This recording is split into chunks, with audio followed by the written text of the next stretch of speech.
Cum a fost posibil ca o simplă asociație medievală de cioplitori în piatră, analfabeți din punct de vedere academic, dar deținători ai secretelor matematice din construcția catedralelor gotice, să se transmută într-o superputere ideologică, geopolitică și financiară globală, capabilă să controleze din umbră revoluții, constituții și destinele marilor imperii economice planetare. Francmasoneria nu reprezintă un simplu club de afaceri elitist pentru bărbați de vârstă mijlocie, care poartă șorțuri din piele de miel și decodează simboluri prăfuite. Potrivit documentelor guvernamentale, arhivelor secrete de stat și investigațiilor din umbră, această frăție universală funcționează ca un guvern dinastic invizibil, un ordin al geometriei ascunse care a redesenat harta planetară, utilizând lojile ca pe niște laboratoare de inginerie socială. Înainte ca ochiul atotvăzător să fie imprimat pe bancnota de $1 american, elitele monarhice și bancare ale Occidentului au trebuit să execute o tranzacție chirurgicală, mutând secretele din carierele de piatră direct în saloanele elegante ale aristocrației politice, iar secunda zero a acestei mari infiltrări instituționale, momentul în care dinastia constructorilor operativi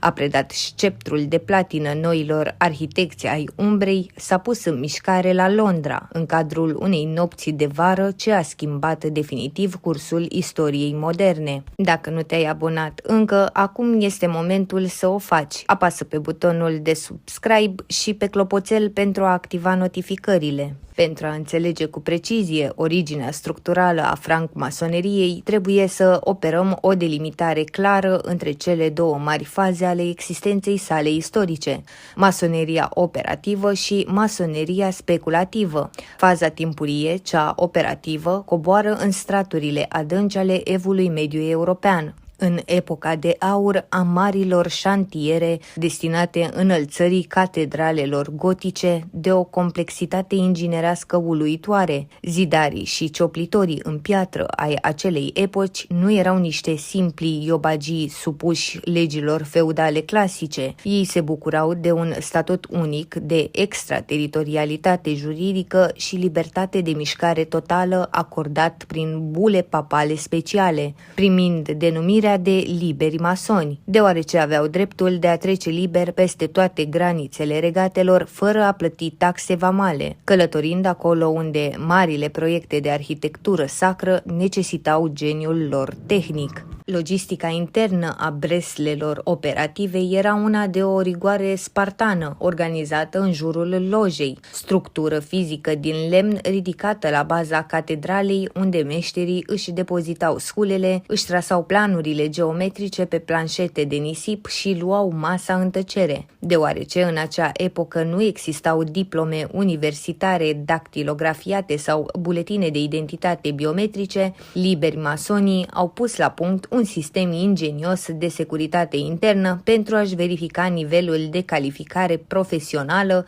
în momentul în care soseau pe un șantier nou. Ei foloseau cuvinte de trecere secrete, strângeri de mână codificate și semne corporale subtile care indicau instantaneu dacă individul deținea rangul elementar de ucenic, cel de calfă sau titlul suprem de maestru constructor, cel care deținea în totalitate secretele geometriei sacre, ale secțiunii de aur și ale modului în care greutatea pietrei putea fi anulată prin forța arcurilor butante. Pe măsură ce secolul al XVII-lea se apropia de sfârșit, odată cu finalizarea marilor catedrale și izbucnirea iluminismului european, breslele operative au intrat într-o criză economică de uzură severă. Pentru a asigura supraviețuirea financiară și politică a lojilor, maestrii zidari au luat decizia administrativă radicală de a deschide porțile organizației pentru membrii din exterior, persoane care nu puseseră niciodată mâna pe un ciocan sau pe o daltă de fier.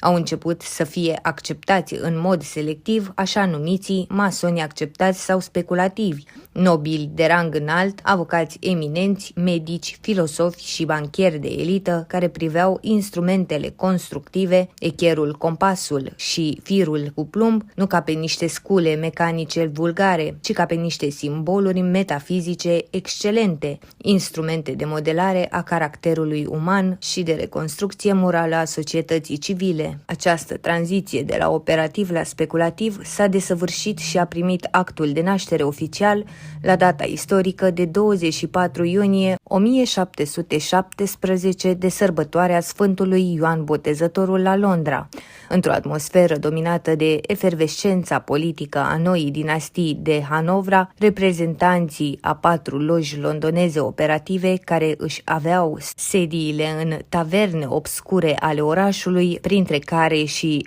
celebra tavernă Gâsca și Grătarul din curtea catedralei Sfântul Paul, s-au adunat pentru o întâlnire secretă de o importanță geopolitică capitală. Ei au votat unificarea administrativă totală a structurilor lor, punând bazele Marii Loji a Angliei și alegându-l pe Anthony Sayer ca primul mare maestru oficial al masoneriei speculative mondiale. Faza de debut a noii organizații a fost consolidată din punct de vedere doctrinar în anul 1723 prin publicarea oficială a Constituțiilor lui Anderson, redactate de reverendul presbiterian James Anderson. Acest document de stat masonic a reconfigurat complet regulamentele interne, eliminând dogmatismul religios catolic rigid și impunând ca unică obligație teologică credința în marele arhitect al universului, o formulă filosofică neutră ce permitea unirea sub aceeași cupolă a lojii a creștinilor, evreilor și ulterior a musulmanilor, transformând francmasoneria în prima rețea globală universală de toleranță doctrinară.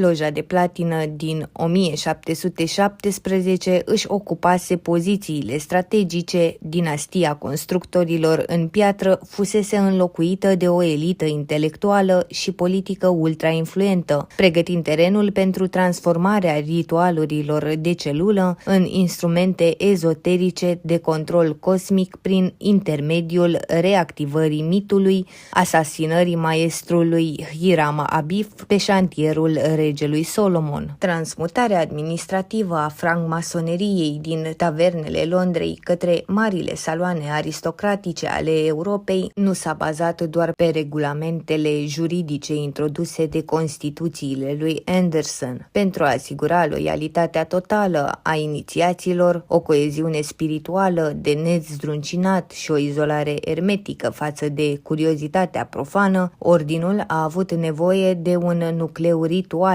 de o uriașă forță dramatică și ezoterică. Această structură simbolică s-a materializat prin adoptarea și perfecționarea sistemului celor 3 grade fundamentale ale așa numitei masonerii albastre sau masonerii ioanite, gradul de ucenic, cel de calfă și titlul suprem de maestru mason. Fiecare dintre aceste trepte reprezenta o etapă de evoluție mentală și psihologică, în cadrul căreia candidatul era deposedat simbolic de vechea sa identitate profană pentru a fi reconstruit ca o piatră perfect cioplită, gata să fie integrată în edificiul ideal al umanității. Miezul mistic suprem al gradului de maestru, cel mai tăios, dens și de necrezut ritual din întreaga geometrie masonică, se concentrează pe reconstruirea dramatică a dramei de pe șantierul primului templu de la Ierusalim, axată pe legenda asasinării maestrului constructor Hiram Abif. Tradiția masonică secretă stipulează că regele Solomon, regele Hiram din Tir și maestrul Hiram Abif dețineau în exclusivitate secretele supreme ale artei constructive, inclusiv cuvântul de maestru, o formulă vibrațională unică ce le permitea să comande lucrările și să își recunoască rangul. Pentru a împiedica scurgerea acestor informații operative către personalul necalificat, cei 3 mari maestri deciseseră că acest cuvânt nu trebuia rostit niciodată în mod individual, ci putea fi comunicat doar în prezența simultană a tuturor celor 3, în deplină tăcere liturgică. Asasinarea maestrului Hiram Abif s-a produs chiar în incinta templului aflat în faza finală de construcție, fiind rezultatul unui complot administrativ și violent organizat de 3 calfe rebele, intrate în ritual sub numele generice de Jubela, Jubelo și Jubelum, muncitorii care doreau să obțină prin forță brută secretele masterale pentru a călători și a fi plătiți ca maestri în alte regate, fără a parcurge etapele de calificare profesională. Cei 3 complotiști s-au poziționat strategic la cele 3 porți principale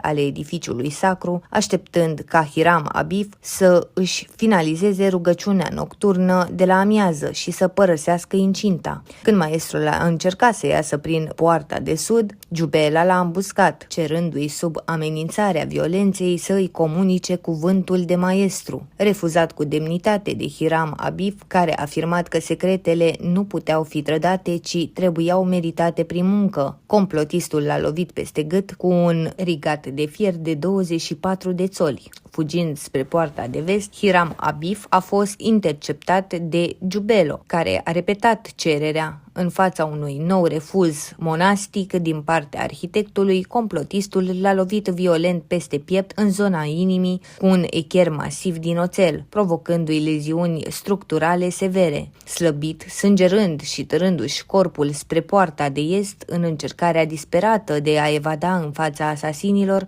maestrul a fost blocat definitiv de cel de-al 3-lea conspirator, Jubelum. Acesta, orbit de furie din cauza eșecului operațiunii de șantaj, a ridicat un mai greu de zidar din lemn masiv și l-a lovit pe Hiram Abif direct în centrul frunții, provocându-i o fractură craniană masivă instantanee. Maestrul arhitect căzuse mort la pământ, asasinat de propriile sale unelte constructive, o execuție mitologică ce a lăsat templul neterminat și cuvântul de maestru pierdut în umbra preistoriei. În cadrul ritualului modern de inițiere în gradul de maestru mason, candidatul nu este un simplu spectator pasiv al acestei drame. El devine, în mod fizic, Hiram Abif, legat la ochi și introdus în camera masonică, cufundat într-o atmosferă de doliu total. Candidatul este condus succesiv în fața celor 3 supraveghetori ai lojii, care joacă rolurile celor 3 calfe ucigașe, primind lovituri simbolice ritualice.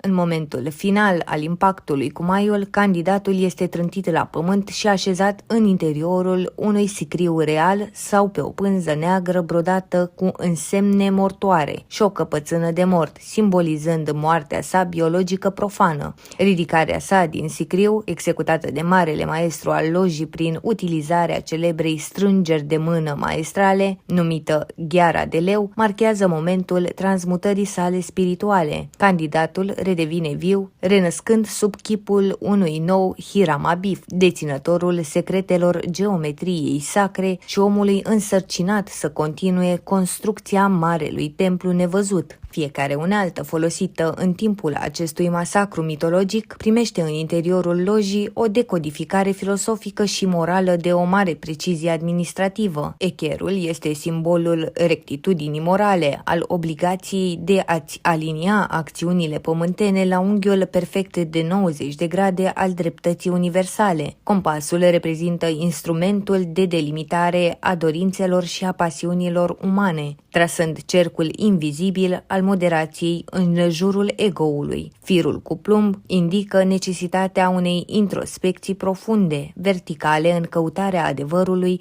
din subsolurile propriei conștiințe, în timp ce mistria este unealta de platină destinată întinderii cimentului frățesc. Cimentul mistic al toleranței și al iubirii care unește blocurile amorfe de oameni într-o structură socială invulnerabilă. Loja masonică funcționează astfel ca o uriașă hartă topografică a Universului, delimitată la intrare de cei doi stâlpi masivi, Yahin și Boaz, o mașinărie simbolică prin intermediul căreia inițiații dețin cheile de interpretare ale unei inginerii spirituale avansate. Dacă primele 3 grade fundamentale ale masoneriei albastre stabilesc reperele etice, morale și utilizarea simbolică a uneltelor,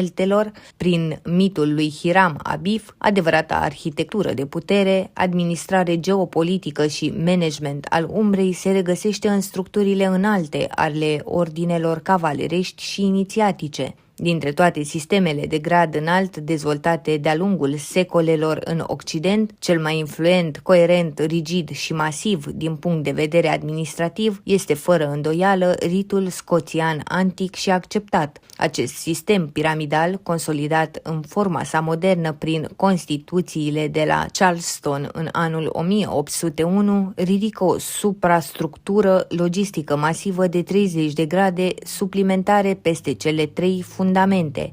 formând o scară inițiatică totală de 33 de grade secrete, o ierarhie în cadrul căreia informația este segmentată pentru a asigura o docilitate absolută a bazei în fața deciziilor luate de vârf. Piramida ritului scoțian este compartimentată administrativ în mai multe corpuri de iluminare și instrucție militară religioasă, fiecare secțiune având propriile sale ritualuri, parole cifrate și decodificări ale simbolurilor. De la gradul 4, cel de maestru secret, candidatul părăsește spațiul simplu al lojii albastre pentru a pătrunde în interiorul lojilor de perfecțiune, unde învață secretele administrării dreptății solomoniace, devine un inspector al lucrărilor și este inițiat în misterele îngropării și descoperirii adevăratului cuvânt pierdut. Următoarea verigă logistică este administrată prin intermediul capitolelor de cavaler roză cruce, perimetre inițiatice de o profundă rezonanță mistică, unde simbolismul creștin, alchimia cabalistică și mitul templierilor sunt contopite într-o doctrină a sacrificiului total, cavalerul primind misiunea de a reconstrui al 3-lea templu nevăzut pe baza legilor iubirii, credinței și speranței. Puterea executivă și militară a ritului începe să își schițeze profilul geopolitic în interiorul areopagurilor de cavaler Kadosh, un corp inițiatic de o duritate conceptuală extremă, în special în cadrul gradului 30, cavaler Kadosh sau cavalerul vulturului alb și negru. Ritualul părăsește morala benignă a iertării creștine pentru a îmbrățișa o doctrină a răzbunării istorice absolute. În timpul acestei ședințe nocturne secrete, candidatul este pus în fața unei puneri în scenă dramatice în care trebuie să execute simbolic ucigașii ordinului templierilor. El lovește cu pumnalul în coroana regală, simbolul tiraniei politice a lui Filip al IV-lea cel frumos, și în tiara papală, simbolul opresiunii spirituale a lui Clement al V-lea, depunând un jurământ de sânge spartan prin care se obligă să lupte până la moarte pentru demantelarea tuturor structurilor de autoritate dogmatice și dictatoriale ale lumii pământene. Eșalonul superior de mare putere dinastică și strategică a ordinului este concentrat în interiorul gradelor administrative de platină. Gradul 31, mare inspector inchizitor comandor, gradul 32, suveran prinț al secretului regal și titlul suprem terminal și absolut de gradul 33, suveran mare inspector general. Acest ultim grad nu se obține prin acumularea de puncte sau trecerea unor examene clasice de lojă, ci se acordă exclusiv prin cooptare directă de către membrii existenți ai Consiliului Suprem, un organism format dintr-un număr fix și restrâns de bărbații de stat care controlează din umbră întreaga jurisdicție națională și internațională a ritului. Membrii de gradul 33 sunt adevărații directori executivi ai firmei masonice, inițiați care dețin accesul total la arhivele secrete, la codurile cifrate de comunicare transnațională și la planurile de lungă durată de inginerie socială globală. Ei acționează sub deviza heraldică politică supremă înscrisă pe blazonul ritual, Ordo ab Hao, adică ordine din haos. O formulă politică și ezoterică ce definește o întreagă metodologie de management geopolitic, generarea controlată a unor crize economice, războaie sau revoluții pentru a forța societatea civilă profană să accepte o nouă structură de centralizare a puterii și o nouă ordine administrativă, pe care poporul nu ar fi aprobat-o în condiții de stabilitate normală. Gradația secretă a ritului scoțian asigură astfel o aliniere perfectă a voințelor individuale la interesele unui vârf nevăzut, o piramidă invulnerabilă ce a funcționat ca motorul central din spatele marilor răsturnări de regim din secolele al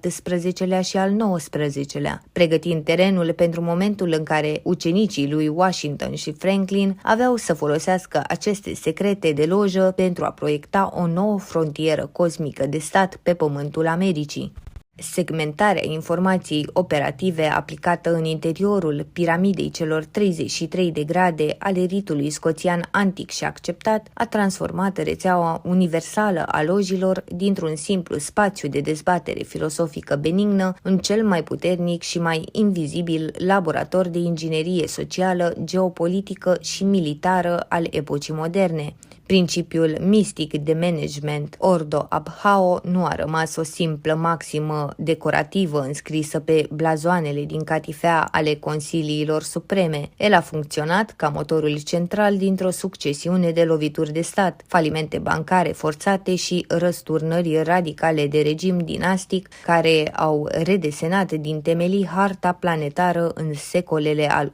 XVIII-lea și al XIX-lea. Francmasoneria a acționat ca arhitectul din umbră al trecerii de la absolutismul monarhic la republicile constituționale moderne, utilizând secretele sale constructive pentru a zămisli o nouă ordine globală, un proiect secular a cărui pecete materială supremă a fost imprimată direct pe instrumentul de control financiar cel mai utilizat al planetei. Cea mai de necrezut, documentată și de succes operațiune de inginerie politică transnațională orchestrată de elitele lojilor s-a materializat prin declanșarea, finanțarea și managementul militar al Revoluției Americane din anul 1776. Nașterea Statelor Unite ale Americii nu a fost rezultatul unei simple revolte spontane a unor coloniști agrați nemulțumiți de taxele la ceai impuse de coroana britanică, ci a reprezentat punerea în executare a unui plan mistic pe termen lung, conceput în laboratoarele ezoterice de la Londra și Paris. Părinții fondatori ai Americii, personalități de o magnitudine intelectuală colosală, precum Benjamin Franklin, George Washington, Thomas Jefferson sau Alexander Hamilton, erau toți maestri masoni de grad înalt, indivizi care își coordonau mișcările politice și militare prin intermediul rețelelor clandestine de loji operative. Benjamin Franklin, aflat în funcția de mare maestru al lojii St. John din Philadelphia și ulterior conducător al celebrei loji de elită Le Neuf Sœurs din Paris, unde l-a inițiat personal pe filosoful Voltaire, a funcționat ca directorul executiv de relații publice al Revoluției, securizând finanțarea economică masivă și sprijinul militar al flotei franceze prin intermediul conexiunilor sale masonice de la curtea de la Versailles. Pe câmpul de luptă, generalul George Washington a condus armata continentală, având alături un stat major format aproape exclusiv din frați de lojă, printre care și faimosul Marquis de Lafayette, un general masonic francez trimis să coordoneze asaltul balistic împotriva trupelor britanice. Momentul culminant al acestei preluări de forțe s-a consumat pe data de 18 septembrie 1793, când George Washington, îmbrăcat în șorțul masonic brodat din piele de miel dăruit de Lafayette și purtând toate însemnele de mare maestru, a pus piatra de temelie a capitolului Statului din Washington, printr-o ceremonie liturgică masonică completă, mințind clădirea de stat cu porții de grâu, vin și ulei conform regulamentelor arhitecturale vechi moștenite de pe șantierul regelui Solomon. La doar câțiva ani de la succesul american, virusul transformării geopolitice a fost exportat cu o ferocitate de-a dreptul apocaliptică în inima Europei, declanșând Revoluția franceză. Dacă în America lojiile creaseră un stat bazat pe un echilibru instituțional spartan, în Franța, alianța secretă dintre francmasonerie și facțiunea radicală a iluminaților din Bavaria, structură conspirativă fondată de Adam Weishaupt, a utilizat haosul ca pe o metodă de extirpare a monarhiei și a bisericii catolice. Deviza universală a Revoluției, liberté, egalité, fraternité, nu a fost un slogan stradal spontan, ci reprezenta triada masonică tradițională utilizată în celulele de grad albastru cu decenii înainte de căderea Bastiliei. Lojile din Paris, precum Loja Marelui Orient al Franței, condusă de însuși ducele de Orléans, au funcționat ca buncăre ideologice unde s-au dactilografiat listele de proscripție, decretele de confiscare a averilor bisericești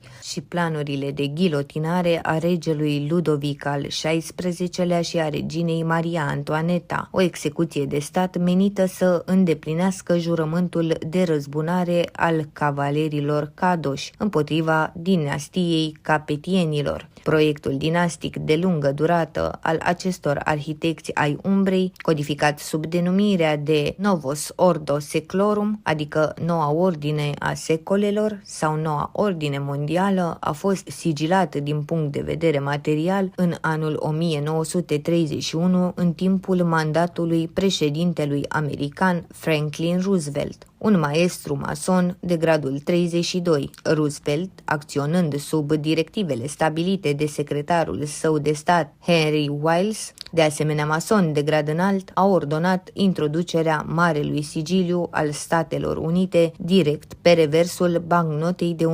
american, transformând hârtia monetară de consum zilnic în cel mai difuzat manifest ezoteric din întreaga istorie a umanității. Codificarea grafică și cuantică a simbolismului masonic inserat pe bancnota de $1 ne revelează o suită de corelații matematice de o precizie extraordinară, ce trădează prezența unei geometrii sacre controlate. Pe partea stângă a bancnotei se înalță o piramidă masivă din piatră, formată dintr-un număr fix de 13 trepe, număr ce nu indică doar cele 13 colonii inițiale, ci reprezintă numărul sacru al transformării dinastice în numerologia masonică. Baza piramidei poartă gravat în cifre romane anul 1776, data oficială a Declarației de Independență, dar și anul în care Adam Weishaupt înființase oficial Ordinul Iluminaților pe data de 1 mai la Ingolstadt. Detaliul cel mai frapant și mai tulburător este reprezentat de secțiunea superioară a piramidei. Vârful acesteia, piatra de boltă, este complet detașată de bază, plutind în aer în interiorul unei aureole strălucitoare de lumină pură și adăpostind în centrul său ochiul atotvăzător, o emblemă masonică tradițională ce îl reprezintă pe marele arhitect al universului, dar care în genetica de avangardă și în ufologie este asociat cu monitorizarea cibernetică totală exercitată de o elită non-umană. Deviza înscrisă deasupra piramidei, Annunit Sceptis, tradusă ca El a aprobat întreprinderea noastră, corelată cu textul inferior Novus Ordo Seclorum, formează o sentință politică absolută, proclamarea unei noi ordini globale centralizate, un sistem planetar de control în care banii, resursele și conștiința maselor sunt gestionate de la vârful detașat al piramidei de către o minoritate de inițiați invizibili. Această mașinărie monetară și ideologică a funcționat fără greș timp de generații, demonstrând că francmasoneria a reușit să transforme lumea profană într-o uriașă lojă deschisă, pregătind terenul pentru momentul în care managementul umbrei va părăsi idealurile iluminate din secolul al XVIII-lea, în timp ce marile loji naționale din Occident își mențineau în mod public fațada de asociații discrete dedicate exclusiv actelor de caritate, culturii și filosofiei iluministe. În Italia celei de-a doua jumătăți a secolului 20 s-a pus în mișcare o mașinărie masonică clandestină, care avea să demonstreze paroxismul perversității la care poate ajunge managementul umbrei atunci când este subordonat crimei organizate, spionajului internațional și lăcomiei bancare absolute.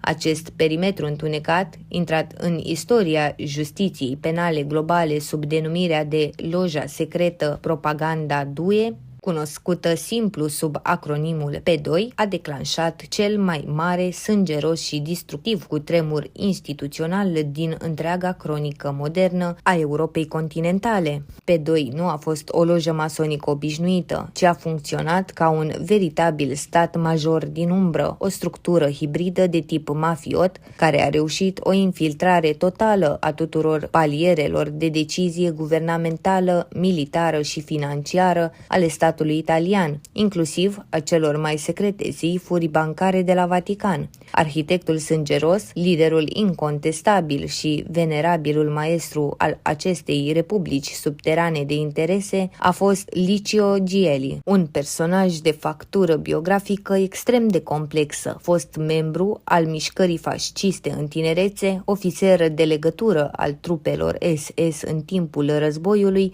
și ulterior un agent operativ acoperit conectat direct cu diviziile de acțiuni clandestine ale CIA în cadrul faimoasei operațiuni Gladio, o rețea secretă de tip Stay Behind concepută de Pentagon pentru a preveni prin orice mijloace, inclusiv prin atentate cu bombă și asasinate politice false, ascensiunea partidelor comuniste în Italia. În anul 1970, profitând de autoritatea sa inițiatică masonică, Gelli a primit mână liberă din partea Marelui Orient al Italiei pentru a reorganiza o veche lojă adormită, numită Propaganda. Sub conducerea sa, loja a fost transformată într-o structură ultra-secretă acoperită, în interiorul căreia inițierile se făceau în mod individual, pe bază de dosar, fără ca membrii să își cunoască reciproc identitatea, asigurând o opacitate contabilă totală. Verificarea reală a magnitudinii acestei rețele interlope a erupt în mod public și catastrofal pe data de 17 martie 1981, în timpul unei percheziții judiciare efectuate de magistrații din Milano la fabrica lui Gelli.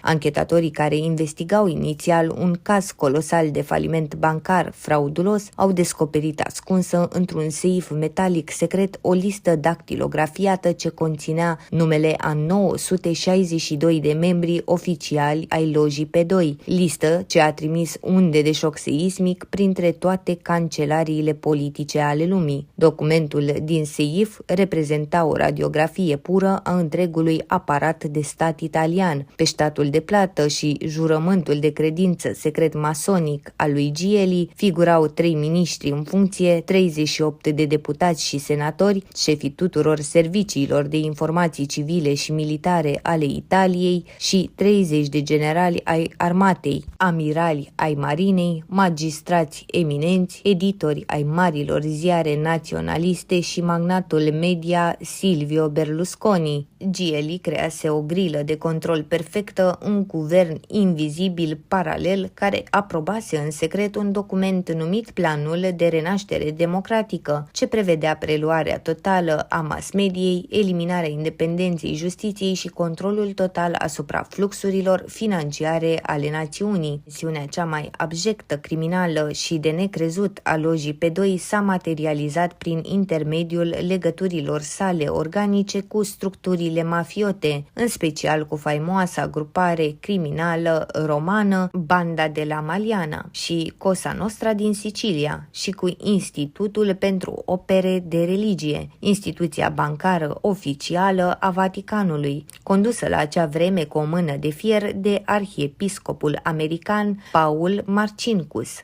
Gieli, acționând în strânsă alianță cu bancherul lojii Roberto Calvi, directorul executiv al celei mai mari bănci private italiene, Banco d'Ambrosiano, și cu finanțatorul mafiot Michele Sindona, pusese la punct o gigantică operațiune de spălare de bani cash proveniți din traficul internațional de heroină operat de mafie. Banii interlopi intrau în conturile de la Banco d'Ambrosiano și erau ulterior rulați prin intermediul unor bănci fantomă înregistrate în paradisuri fiscale din Bahamas și Panama, bănci deținute în secret în proporție majoritară chiar de către Banca Vaticanului, Marcinkus oferind scrisori de patronaj oficiale care garantau imunitatea suverană a Sfântului Scaun în fața controalelor fiscale internaționale. Această tranzacție sângeroasă s-a prăbușit zgomotos în anul 1982, când un audit fiscal masiv a scos la iveală o gaură neagră astronomică de peste $1,5 miliarde de dolari în activele Banco Ambrosiano, provocând falimentul instantaneu al băncii și deschiderea unor mandate de arestare internaționale. Răspunsul lojii P2 pentru a bloca scurgerea de informații operative și a asigura tăcerea martorilor cheie a fost declanșarea unei execuții de o cruzime extremă. Pe data de 18 iunie 1982,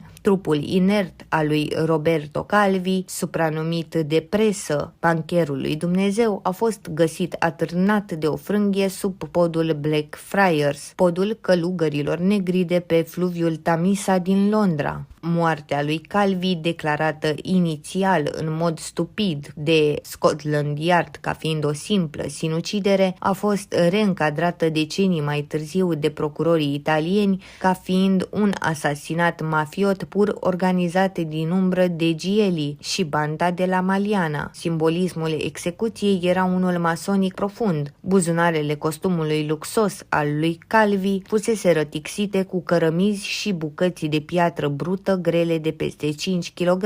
Picioarele îi erau scufundate în apa râului, iar locația aleasă, podul călugărilor negri, făcea referire directă la numele inițiatic al membrilor lojii P2, care își spuneau între ei frații negri. Calvi fusese executat ritualic pentru că încălcase jurământul de tăcere masonic, o pedeapsă administrată cu sânge rece pentru a proteja identitatea adevăraților beneficiari ai miliardelor dispărute. Gieli a fost condamnat ulterior la ani grei de închisoare pentru fraudă și conspirație de stat, însă majoritatea membrilor listei P2 au rămas nepedepsiți, conservându-și pozițiile economice și influența politică în interiorul noilor partide moderne. Scandalul P2 a demonstrat lumii întregi că francmasoneria contemporană putea fi convertită instantaneu într-o armă interlopă totală, o structură din umbră capabilă să dizolve democrația prin alianța monstruoasă dintre bancheri, generali corupți și asasini plătiți.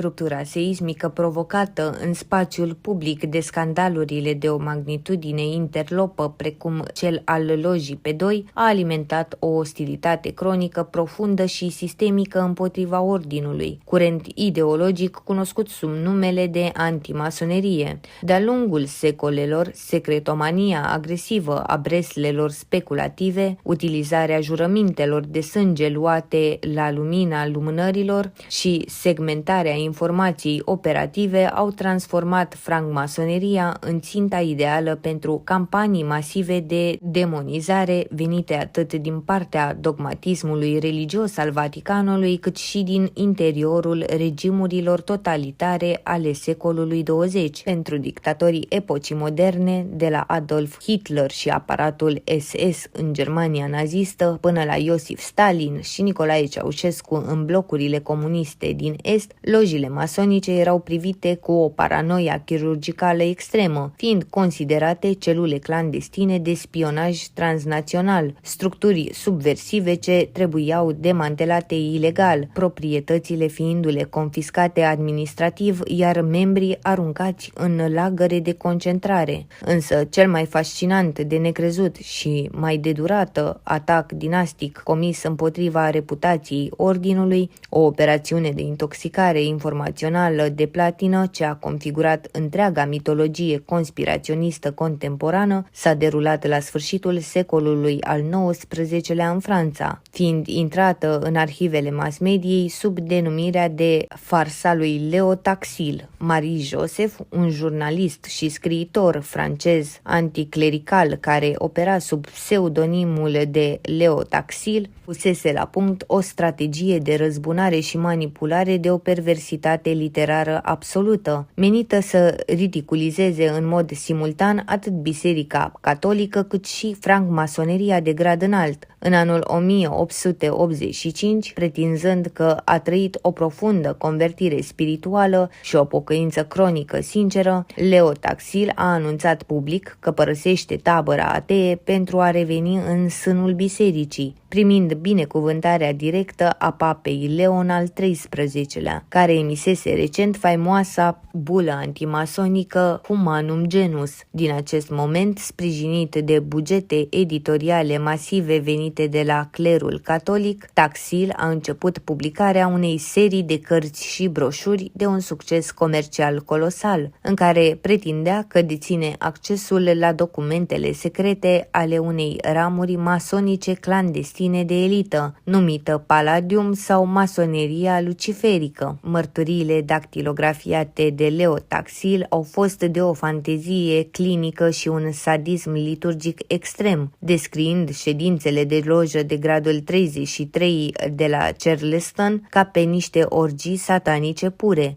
El a introdus în ecuație personaje fictive, precum mistica Diana Wahan, o mare preoteasă luciferică convertită, și a susținut cu un sânge rece narativ total că în spatele ușilor etanșe ale templelor, maestrii masoni de prim rang abandonaseră de mult formulele neutre dedicate marelui arhitect al universului pentru a se închina în mod fizic și conștient unui idol demonic misterios, o entitate hermafrodită cu corp umanoid, aripi masive de înger căzut și cap de țap, intrat în istoria ocultă ca Baphomet. Taxil pretindea că în timpul acestor ritualuri clandestine, demonul Baphomet se materializa în interiorul lojii, prin intermediul unor unde magnetice pulsatorii, fiind hrănit cu blasfemii liturgice și jurăminte de credință semnate cu sânge de către bancherii și politicienii europeni.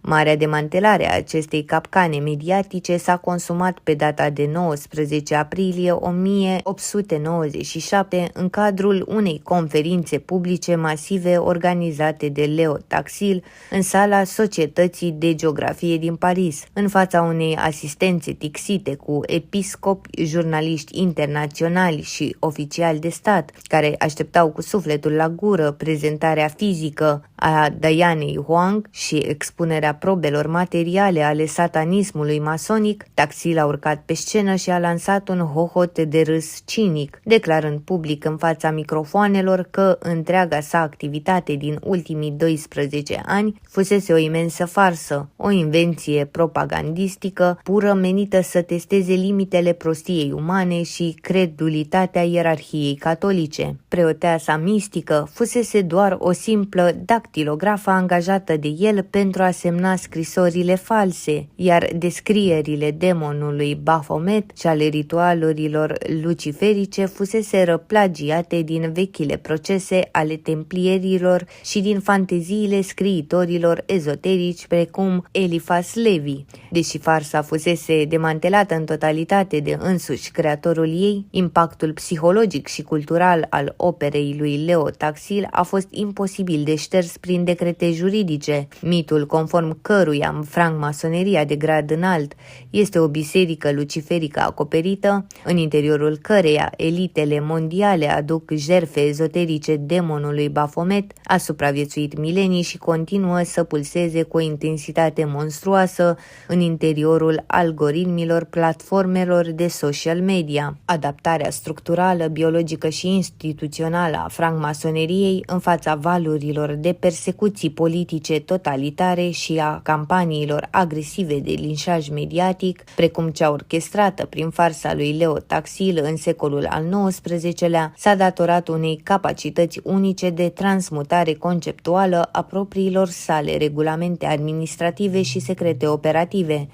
În secolul 21, în era algoritmilor genetice avansați, a procesării cuantice de date, a rețelelor neurale, artificiale și a monitorizării biometrice în cloud, ordinul a depășit faza logii fizice clasice, unde maestrii bătrâni se adunau în temple grele de piatră luminate de flacăra lumânărilor. Astăzi, managementul umbrei a migrat direct în spațiul cibernetic, punând bazele logii digitale, o structură hibridă transnațională de o răceală tehnologică absolută, unde vechiul concept de marele arhitect al universului este reinterpretat din punct de vedere tehnocratic prin prisma codului binar, a rețelelor 5G și a noilor grile de control planetar biometric. Cea mai palpabilă și documentată manifestare a acestei noi arhitecturi a viitorului se regăsește în conexiunile subtile, organice și de mare fidelitate stabilite între elitele lojilor de grad înalt și agendele globale dictate anual la Forumul Economic Mondial de la Davos.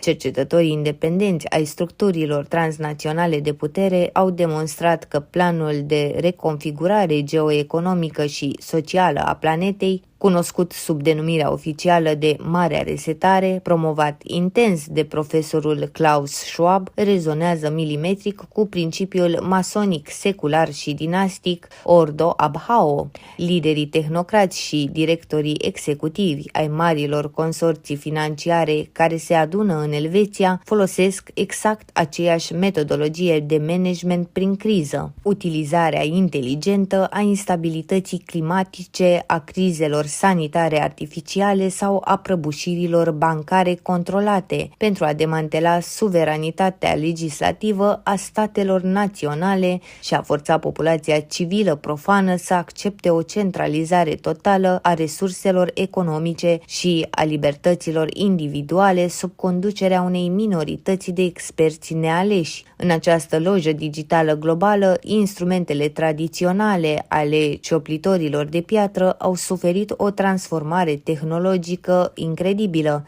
fiind convertite în veritabile arme cibernetice de modelare comportamentală în masă. Echerul moral care în trecut alinia acțiunile omului la unghiul drept al virtuții a fost înlocuit de algoritmii rețelelor de socializare, programe matematice concepute special pentru a monitoriza, segmenta și corecta comportamentul digital al utilizatorilor prin sisteme de credite sociale timpurii. Compasul masonic, care trasa cercul moderației în jurul ego-ului uman, a fost convertit în granițele invizibile ale monedelor digitale emise de băncile centrale, active virtuale programabile care pot limita zonele de consum economic ale cetățenilor, stabilind ce bunuri, alimente sau servicii pot fi achiziționate în funcție de amprenta de carbon a individului. Mistria, unealta destinată întinderii cimentului frățesc al toleranței, a devenit software-ul de cenzură digitală automatizată, o mașinărie algoritmică ce elimină instantaneu din fluxul informațional orice opinie disidentă care ar putea perturba uniformitatea ideologică a noii construcții planetare. Planul de arhitectură sacră al acestor noi arhitecți ai umbrei vizează finalizarea unui proiect secular colosal, transformarea întregii societăți civile într-o uriașă lojă deschisă, un megatemplu digital administrat prin intermediul inteligenței artificiale și al transumanismului. Conceptul masonic de șlefuire a pietrei brute până la transformarea ei într-o piatră perfectă, aptă pentru integrarea în edificiu, este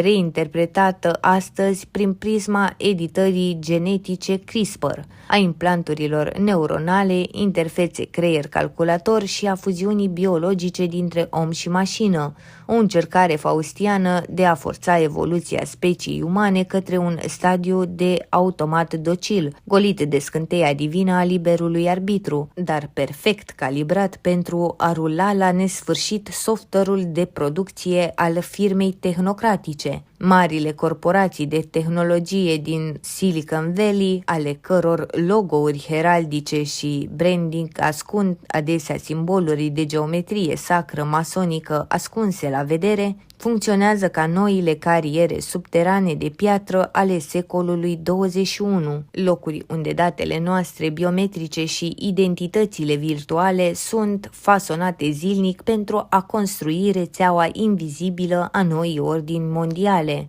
Marele final al acestui documentar ne pune în față cu o certitudine profund tăioasă, cinică și de o gravitate existențială extremă. Francmasoneria nu a dispărut în manualele de istorie prăfuite, și nici nu își consumă energia în simple ritualuri anacronice de grad albastru.